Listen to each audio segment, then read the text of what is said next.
നമസ്കാരം സുഹൃത്തുക്കളെ. 10th mains day 18 ആണ് ഇന്ന്. അപ്പോൾ ഇന്ന് പഠിക്കേണ്ട SERT 5ാം ക്ലാസ് സയൻസ് ചാപ്റ്റർ 10 ജന്തു വിശേഷങ്ങൾ. അപ്പോൾ ഈ ചാപ്റ്ററോടെ കഴിയുമ്പോൾ നമ്മുടെ 5ാം ക്ലാസ്സിലെ SERT സയൻസ് കംപ്ലീറ്റ് ആയി. അപ്പോൾ ഈ ചാപ്റ്റർ പഠിച്ചതിന് ശേഷം നമ്മുടെ ടിപ്സ് ആൻഡ് ട്രിക്സ് ടീം പുറത്തിറക്കിയ അത് അൾട്ടിമേറ്റ് സയൻസ് മന്ത്ര ടെക്സ്റ്റ് എടുത്തിട്ട് ഈ ചാപ്റ്ററിന്റെ ക്വസ്റ്റ്യനും കൂടി ഒന്ന് പ്രാക്ടീസ് ചെയ്യണേ. അപ്പോൾ സെറ്റ് ആവും. അപ്പോൾ 5ാം ക്ലാസ് നമ്മൾ കംപ്ലീറ്റ് ചെയ്തിട്ടുണ്ട്. ഇങ്ങനെ ഓരോ ക്ലാസ് ആയിട്ട് കംപ്ലീറ്റ് ചെയ്ത് സയൻസ് SERT സയൻസ് പക്കയാക്കാം. അപ്പോൾ എന്തായാലും ക്ലാസ്സിലേക്ക് പോവാം. ടിപ്സ് ആൻഡ് ട്രിക്സ് ഫാമിലിയിലേക്ക് എല്ലാവർക്കും വെൽക്കം.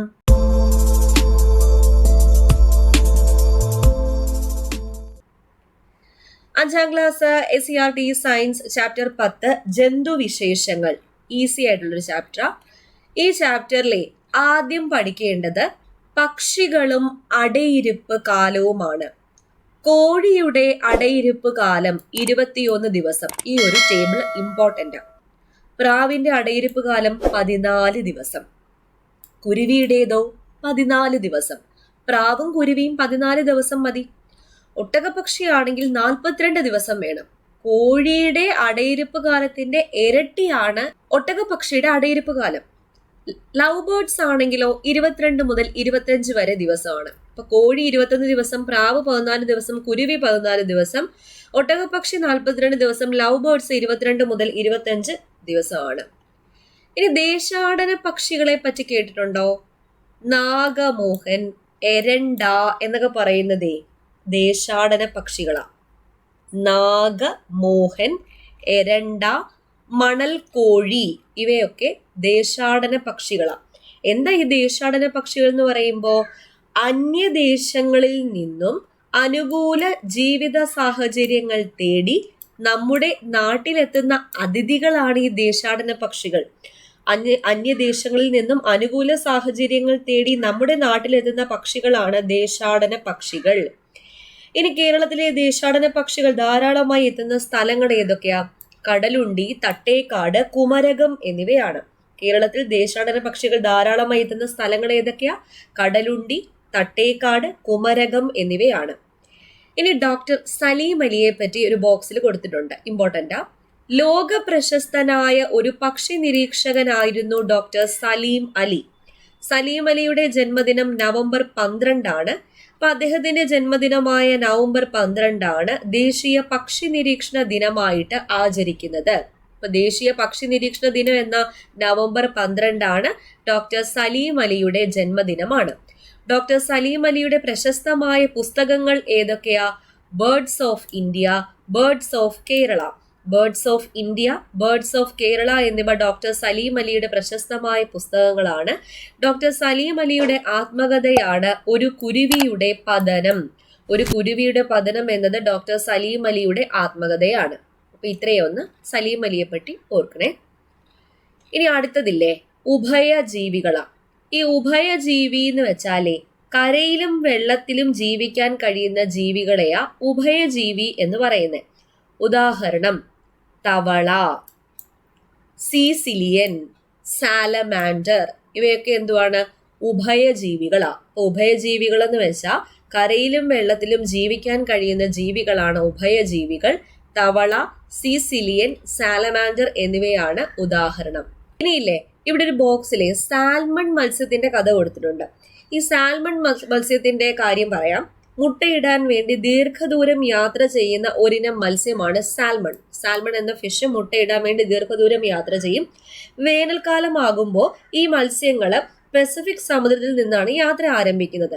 വേനൽക്കാലം ആകുമ്പോൾ പസഫിക് സമുദ്രത്തിൽ നിന്നാണ് ഈ മത്സ്യങ്ങൾ യാത്ര ആരംഭിക്കുന്നത്. ഈ യാത്ര 2500 കിലോമീറ്റർ അകലെയുള്ള വടക്കേ അമേരിക്കൻ നദികളിലാണ് അവസാനിക്കുന്നത്. 2500 കിലോമീറ്റർ അകലെയുള്ള വടക്കേ അമേരിക്കൻ നദികളിലാണ് ഈ ഒരു യാത്ര അവസാനിക്കുന്നത്. വെള്ളച്ചാട്ടവും നദികളിലെ കുത്തൊഴുക്കും ഒന്നും ഇവയുടെ യാത്രയ്ക്ക് തടസ്സമാവുന്നില്ല. പ്രതിസന്ധികളെ എല്ലാം അതിജീവിച്ച് നദികളുടെ പ്രഭവ സ്ഥാനത്തെത്തി മുട്ടയിട്ട് കഴിയുന്നതോടെ അവ കൂട്ടത്തോടെ മണൽത്തിട്ടകളിൽ ചത്തൊടുങ്ങുന്നു. പിന്നീട് മുട്ട വിരിഞ്ഞുണ്ടാകുന്ന കുഞ്ഞുങ്ങൾ സമുദ്രത്തിലേക്ക് തിരികെ യാത്രയാകുന്നു. ഇതാണ് സാൽമൺ മത്സ്യത്തിന്റെ കഥ. ഓക്കെ, അപ്പോൾ പസഫിക് സമുദ്രത്തിൽ നിന്ന് യാത്ര തിരിച്ച് എവിടെ എത്തും? വടക്കേ അമേരിക്കൻ നദികളിലെത്തും. അപ്പോൾ വെള്ളച്ചാട്ടവും നദികളുടെ കുത്തൊഴുക്കൊന്നും ഇവയുടെ യാത്രയ്ക്ക് തടസ്സമാവുന്നില്ല. ഈ പ്രതിസന്ധികളെയൊക്കെ അതിജീവിച്ച് നദികളുടെ പ്രഭവസ്ഥാനത്തെത്തി മുട്ടയിട്ട് കഴിയുന്നതോടെ അവ കൂട്ടത്തോടെ മണൽത്തിട്ടകളിൽ ചത്തൊടുങ്ങുന്നു. പിന്നീട് ഇവയിടുന്ന മുട്ട വിരിഞ്ഞ് കുഞ്ഞുങ്ങളുണ്ടായി ഇവര് സമുദ്രത്തിലേക്ക് തിരികെ യാത്രയാകുന്നു. എന്ത് കൗതുകകരമായ കാര്യമല്ലേ? ഇത് നമ്മൾ നേരത്തെ പറഞ്ഞില്ലേ, ഉഭയജീവികൾ. ഉഭയജീവികളുടെ ഇംഗ്ലീഷാണ് ആംബിബിയൻസ്. ആംബിബിയൻസ് എന്ന് വെച്ചാൽ കരയിലും വെള്ളത്തിലും ജീവിക്കാൻ കഴിയുന്ന ജീവികളാണ് ഏത്? ഉഭയജീവികൾ. കരയിലും വെള്ളത്തിലും ജീവിക്കാൻ കഴിയുന്ന ജീവികളാണ് ഉഭയജീവികൾ. ഉദാഹരണം ഏതൊക്കെയാന്ന് പറഞ്ഞു? തവള, സാലമാൻഡർ, സീസിലിയൻ. ഇനി ഉരഗങ്ങൾ. ഉരഗങ്ങൾ എന്നാൽ റെപ്റ്റൈൽസ്. എന്തുവാ റെപ്റ്റൈൽസ് എന്ന് പറയുമ്പം? ചർമ്മം വരണ്ടതും ശൽക്കങ്ങൾ ഉള്ളവയുമാണ് ഉരഗങ്ങൾ. മുതല, പാമ്പ്, പല്ലി, അരണ, ഓന്ത്. മുതല, പല്ലി, പാമ്പ്, അരണ, ഓന്ത്. ഇവിടെ ഗ്രൂപ്പ് 1, ഗ്രൂപ്പ് 2, ഗ്രൂപ്പ് 3 എന്ന് പറഞ്ഞിട്ട് 3 ഗ്രൂപ്പിലായിട്ട് തന്നിട്ടുണ്ട്. ഈ മൂന്നാമത്തെ ഗ്രൂപ്പിലുള്ള ആൾക്കാരില്ലേ, മുതല, പാമ്പ്, പല്ലി, അരണ, ഓന്ത്, ഇവരാണ് ഉരഗങ്ങൾ എന്ന് പറയുന്നത്. ഉരഗങ്ങൾ. ഈ ആദ്യത്തെ ഗ്രൂപ്പിൽ പെട്ടവരുണ്ടല്ലോ, അവര് പ്രാണികളാ, അതായത് ഇൻസെക്ട്സാ. ഉറുമ്പ്, പുൽച്ചാടി, ശലഭങ്ങൾ, വണ്ട്, ഈച്ച എന്നിവ ഇൻസെക്ട്സാ. ഇനി മത്തി, അയല, വരാൽ, മുഷി, ഗപ്പി എന്നതോ മത്സ്യങ്ങളാണ്. മത്സ്യങ്ങൾ എന്ന് പറയുമ്പോൾ പൈസസ് ആണ് മത്സ്യങ്ങൾ. ഗ്രൂപ്പ് 1 എന്ന് പറയുന്ന പ്രാണികൾ, ഗ്രൂപ്പ് 2 പൈസസ് ആണ്, 3-ാം ഗ്രൂപ്പിലാണ് ഉരഗങ്ങൾ. ഉരഗത്തിന്റെ പ്രത്യേകത എന്തുവാ? ഉരഗത്തിന്റെ പ്രത്യേകത ചർമ്മം വരണ്ടതായിരിക്കും. പിന്നെ ശൽക്കങ്ങൾ. ശൽക്കം എന്ന് വെച്ചാലേ പുറന്തൊലി എന്നുള്ള മീനിങ്. അപ്പൊ ചർമ്മം വരണ്ടതും ശൽക്കങ്ങൾ ഉള്ളവയുമായ ഉരഗങ്ങളാണ്. അപ്പൊ ചർമ്മം വരണ്ടതും ശൽക്കങ്ങൾ ഉള്ളവയുമാണ് ഉരഗങ്ങൾ. ഉദാഹരണം മുതല, പാമ്പ്, പല്ലി, അരണ, ഓന്ത് എന്നിവയാണ്.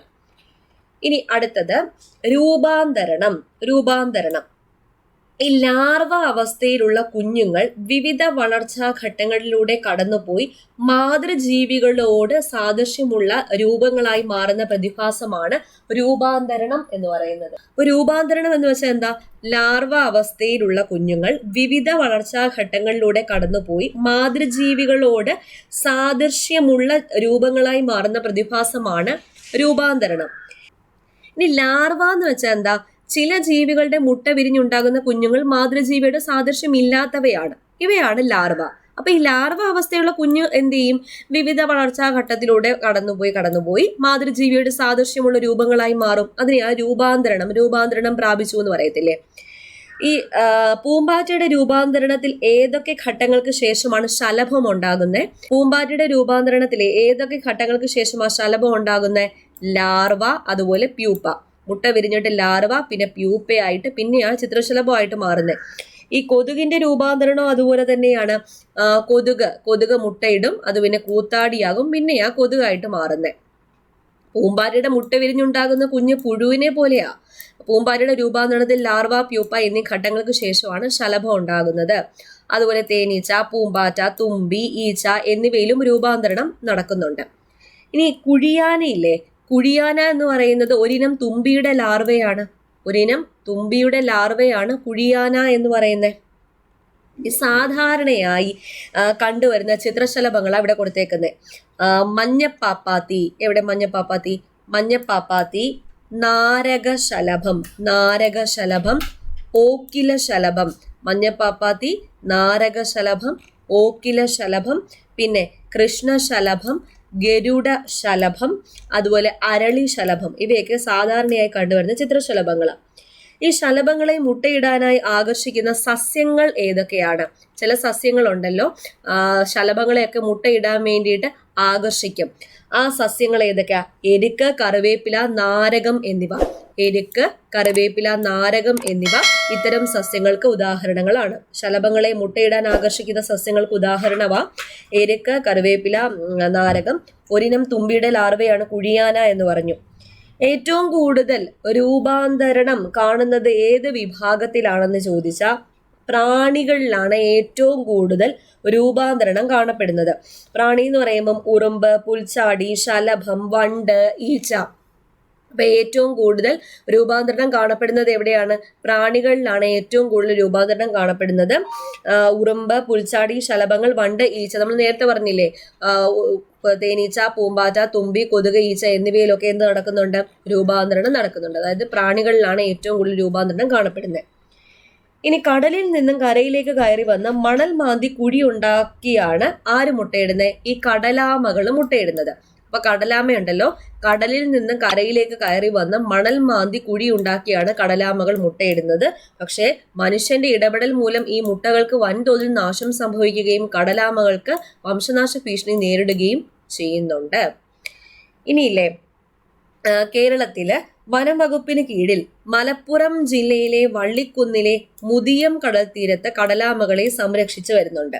അപ്പൊ കേരളത്തിൽ വനം വകുപ്പിന് കീഴിൽ മലപ്പുറം ജില്ലയിലെ വള്ളിക്കുന്നിൽ ഏത് കടൽ തീരത്താണ് കടലാമകളെ സംരക്ഷിച്ചു വരുന്നത്? മുതിയം കടൽ തീരത്താ. മുതിയം കടൽ തീരത്ത്. ഇനി പ്രസവിച്ച് പാലൂട്ടി വളർത്തുന്നവ സസ്തനികളാണ്. പ്രസവിച്ച് പാലൂട്ടി വളർത്തുന്നത്. അപ്പൊ കുഞ്ഞുങ്ങളെ പ്രസവിച്ച് പാലൂട്ടി വളർത്തുന്ന ജീവികളാണ് സസ്തനികൾ. ഉദാഹരണം വവ്വാൽ. ഉദാഹരണം സസ്തനിക്ക് ഉദാഹരണം വവ്വാലാണ്. ഈ കാണിച്ചേക്കുന്നത് എല്ലാ സസ്തനികളാ, അതായത് കുഞ്ഞുങ്ങളെ പ്രസവിച്ച് പാലൂട്ടി വളർത്തുന്ന ജീവികളാണ്. പറക്കുന്ന സസ്തനിയാണ് വവ്വാൽ. പറക്കുന്ന സസ്തനിയാണ് വവ്വാൽ. ചർമ്മബന്ധിതമായ, കണ്ടോ, ചർമ്മത്തോട് ബന്ധിച്ച മുൻകാലുകളാണ് ഇവയെ പറക്കാൻ സഹായിക്കുന്നത്. ചർമ്മബന്ധിതമായ മുൻകാലുകളാണ് ഇവയെ പറക്കാൻ സഹായിക്കുന്നത്. പക്ഷികളെ പോലെ തോന്നുമെങ്കിലും ഇവ കുഞ്ഞുങ്ങളെ പ്രസവിച്ച് പാലൂട്ടി വളർത്തുന്നവയാണ്. ഇനി അതുപോലെ സസ്തനികളിലും പ്രസവിക്കുന്നവർ മാത്രമല്ല, മുട്ടയിടുന്നവരും ഉണ്ട്. അപ്പോൾ മുട്ടയിടുകയും പക്ഷേ കുഞ്ഞുങ്ങളെ പാലൂട്ടി വളർത്തുകയും ചെയ്യുന്ന സസ്തനിയാണ് പ്ലാറ്റിപ്പസും എക്കിഡ്നയും. മുട്ടയിടുകയും കുഞ്ഞുങ്ങളെ പാലൂട്ടി വളർത്തുകയും ചെയ്യുന്ന സസ്തനികളാണ് പ്ലാറ്റിപ്പസും എക്കിഡ്നയും. ഇനി അടുത്ത് നോക്കാൻ പോകുന്നത് ജന്തുലോകത്തെ ചില കൗതുകങ്ങളാണ്. ശരീരം മുറിഞ്ഞാലും പുതിയ ജീവി. മണ്ണിര, പ്ലെനേറിയ എന്ന് വെച്ചാൽ ഈ ചിത്രത്തിൽ കാണുന്നത് ഒരു തരം പരന്ന വിരയ. എന്നിവയുടെ ശരീരഭാഗങ്ങൾ മുറിഞ്ഞാലും ആ ഭാഗം വളർന്ന് പുതിയ ജീവിയായിട്ട് മാറും. അപ്പൊ ശരീരം മുറിഞ്ഞാലും പുതിയ ജീവി ഉണ്ടാകുന്ന ജീവികൾക്ക് ഉദാഹരണം മണ്ണിര, പ്ലെനേറിയ എന്നിവയാണ്. ഇനി പ്രസവിക്കുന്ന അച്ഛൻ. മത്സ്യത്തിന്റെ വർഗത്തിൽപ്പെട്ട 7 ഇഞ്ച് മാത്രം വലുപ്പമുള്ള ജീവികളാണ് ഏത്? കടൽ കുതിര. 7 ഇഞ്ച് മാത്രമേ വലുപ്പമുള്ളൂ. ഈ പെൺ കടൽ കുതിരകളില്ലേ, ഈ പെൺ കടൽ കുതിരകൾ ഇടുന്ന മുട്ടകൾ ആൺ കടൽ കുതിരയുടെ ഉദരഭാഗത്തെ സഞ്ചിയിലാണ് സൂക്ഷിക്കുന്നത്. 40 ദിവസത്തിന് ശേഷം ഈ മുട്ട വിരിഞ്ഞ് കുഞ്ഞുങ്ങൾ സഞ്ചിയിൽ നിന്നും പുറത്തു വരുന്നു. അതുകൊണ്ട് കണ്ടാൽ എന്തോ തോന്നും? ആൺ കടൽ കുതിര പ്രസവിക്കുന്നത് പോലെ തോന്നും. അതുകൊണ്ടാണ് പ്രസവിക്കുന്ന അച്ഛൻ എന്നറിയപ്പെടുന്നത്. അപ്പോൾ മത്സ്യത്തിന്റെ വർഗത്തിൽപ്പെട്ടതാണ് കടൽ കുതിര. പക്ഷെ 7 ഇഞ്ച് മാത്രം വലിപ്പമുള്ള ജീവിയ. പെൺ കടൽ കുതിരകൾ ഇടുന്ന മുട്ടകൾ ആൺ കടൽ കുതിരയുടെ ഉദരഭാഗത്തെ സഞ്ചിയിൽ സൂക്ഷിക്കുന്നു.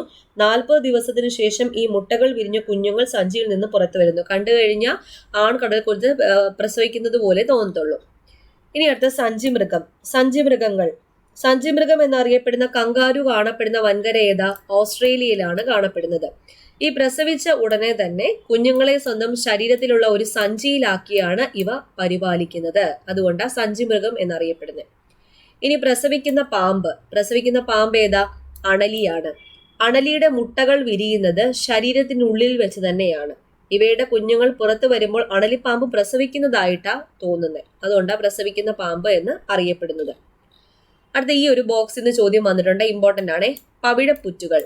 പവിഴപ്പുറ്റുകൾ എന്നാൽ കടലിലെ മഴക്കാടുകൾ എന്നാണ് അറിയപ്പെടുന്നത്. കടലിലെ മഴക്കാടുകൾ എന്നറിയപ്പെടുന്നത് പവിഴപ്പുറ്റുകളാണ്. കടലിനടിയിൽ പൂന്തോട്ടങ്ങളെ പോലെ കാണുന്ന ജീവിവർഗമാണ് പവിഴപ്പുറ്റുകൾ. ഈ പവിഴപ്പുറ്റുകളുടെ പ്രയോജനങ്ങൾ എന്തെല്ലാമാ? കടൽക്ഷോഭം ഒരു പരിധി വരെ തടയുന്നു. പല അസുഖങ്ങൾക്കുമുള്ള മരുന്നുകൾ നിർമ്മിക്കാനും പ്രയോജനപ്പെടുത്തുന്നു. പവിഴപ്പുറ്റുകളുടെ പ്രയോജനങ്ങൾ എന്തൊക്കെയാ? കടൽക്ഷോഭം ഒരു പരിധി വരെ തടയുന്നു. പല അസുഖങ്ങൾക്കുമുള്ള മരുന്നുകൾ നിർമ്മിക്കാൻ പ്രയോജനപ്പെടുത്തുന്നു. ഇനി പവിഴപ്പുറ്റുകൾ സംരക്ഷിക്കേണ്ടതിന്റെ പ്രാധാന്യം ബോധ്യപ്പെടുത്തുന്നതിനായി പവിഴപ്പുറ്റ് വർഷമായി 2 വർഷം ആചരിച്ചിട്ടുണ്ടായിരുന്നു. 1997 2008. അപ്പൊ പവിഴപ്പുറ്റുകൾ സംരക്ഷിക്കേണ്ടതിന്റെ പ്രാധാന്യം ബോധ്യപ്പെടുത്തുന്നതിനായി പവിഴപ്പുറ്റ് വർഷമായി ആചരിച്ച വർഷങ്ങൾ ഏതൊക്കെയാ? 1997 2008. ലോകത്തിലെ ഏറ്റവും വലിയ പവിഴപ്പുറ്റാണ് ഗ്രേറ്റ് ബാരിയർ റീഫ്. ഇത് പ്രീവിയസ് ക്വസ്റ്റ്യൻ ആണേ. ലോകത്തിലെ ഏറ്റവും വലിയ പവിഴപ്പുറ്റാണ് ഓസ്ട്രേലിയയിൽ സ്ഥിതി ചെയ്യുന്ന ഗ്രേറ്റ് ബാരിയർ റീഫ്. ഇനി ഇന്ത്യയിൽ പവിഴപ്പുറ്റുകൾ ധാരാളമായി കാണപ്പെടുന്ന പ്രദേശം, ഇമ്പോർട്ടൻറ്റ്, പ്രീവിയസ് ആണ്, ലക്ഷദ്വീപാണ്. ലക്ഷദ്വീപുകളിൽ പവിഴപ്പുറ്റുകൾ ധാരാളമായിട്ട് കാണുന്നുണ്ട്. ഇനി ഈ ജൈവ വൈവിധ്യം നശിപ്പിക്കാൻ ഇടയാക്കുന്ന മനുഷ്യന്റെ പ്രവർത്തനങ്ങൾ, ബയോഡൈവേഴ്സിറ്റി നശിപ്പിക്കാൻ ഇടയാക്കുന്ന മനുഷ്യന്റെ പ്രവർത്തനങ്ങൾ, വനനശീകരണം, വയലുകളും ജലാശയങ്ങളും മണ്ണിട്ട് നികത്തൽ, വിഷം കലക്കി മീൻ പിടിക്കൽ മുതലായവയാണ്. വനനശീകരണം, വയലുകളും ജലാശയങ്ങളും മണ്ണിട്ട് നികത്തൽ, വിഷം കലർത്തി മീൻ പിടിക്കൽ എന്നിവ മനുഷ്യന്റെ പ്രവർത്തനങ്ങൾ, ജൈവ വൈവിധ്യം നശിപ്പിക്കാൻ ഇടയാക്കുന്ന മനുഷ്യന്റെ പ്രവർത്തനങ്ങളാണ്. ആകെ ഇത്രയേ ഉള്ളൂ ഈ ഒരു ചാപ്റ്റർ എന്ന് പറയുന്നത്. ഇവിടെ തന്നിരിക്കുന്ന വിലയിരുത്തൽ ചോദ്യം കൂടെ നോക്കാവേ. ജന്തുക്കളെ തരംതിരിച്ചപ്പോൾ പശു, പൂച്ച, ആന, വവ്വാൽ, തിമിംഗലം എന്നിവയെ സതീഷ് ഒരു ഗ്രൂപ്പാക്കി. ഏതിന്റെ അടിസ്ഥാനത്തിലാണ് ഈ ഗ്രൂപ്പ്? ഒറ്റ ഗ്രൂപ്പ് എന്ന് പറയുമ്പം പ്രസവിക്കുന്നവയാണ്. കുഞ്ഞുങ്ങളെ പ്രസവിച്ച് പാലൂട്ടി വളർത്തുമല്ലേ, പശു ആയാലും പൂച്ചയായാലും ആനയായാലും വവ്വാലായാലും തിമിംഗലമായാലും. അടുത്ത, മുട്ട വിരിഞ്ഞുണ്ടാകുന്ന കുഞ്ഞുങ്ങൾ മാതൃജീവിയെ പോലെ അല്ല. ഈ വിശേഷണം യോജിക്കുന്നത് ഏത് ജീവിക്കാ? തുമ്പി. രൂപാന്തരണം പ്രാപിക്കുന്നത് തുമ്പിയാണ്. ഓക്കെ, അപ്പൊ ഇത്രയേ ഉള്ളൂ ഈ ഒരു ചാപ്റ്റർ എന്ന് പറയുന്നത്. മനസ്സിലായെന്ന് വിശ്വസിക്കുന്നു. അപ്പൊ നമ്മുടെ 5ാം ക്ലാസ്സിലെ 10 ചാപ്റ്റേഴ്സും കംപ്ലീറ്റ് ആയിട്ടുണ്ടേ. അപ്പൊ ടിപ്സ് ആൻഡ് ട്രിക്സിന്റെ ടീം പുറത്തിറക്കിയത് അൾട്ടിമേറ്റ് സയൻസ് മന്ത്രം എടുത്തിട്ട് എല്ലാം കൂടി ഒന്ന് റിവൈസ് ചെയ്തോളാം. ഇതുവരെ നിങ്ങൾ ഓരോ ചാപ്റ്റർ ആയിട്ട് ക്വസ്റ്റ്യൻസ് കംപ്ലീറ്റ് ചെയ്ത് വന്നിട്ടുണ്ടല്ലോ, അത് എല്ലാം കൂടെ ഒന്ന് എടുത്ത് റിവൈസ് ചെയ്തോളാം. അപ്പോൾ വീണ്ടും കാണാം. Thank you.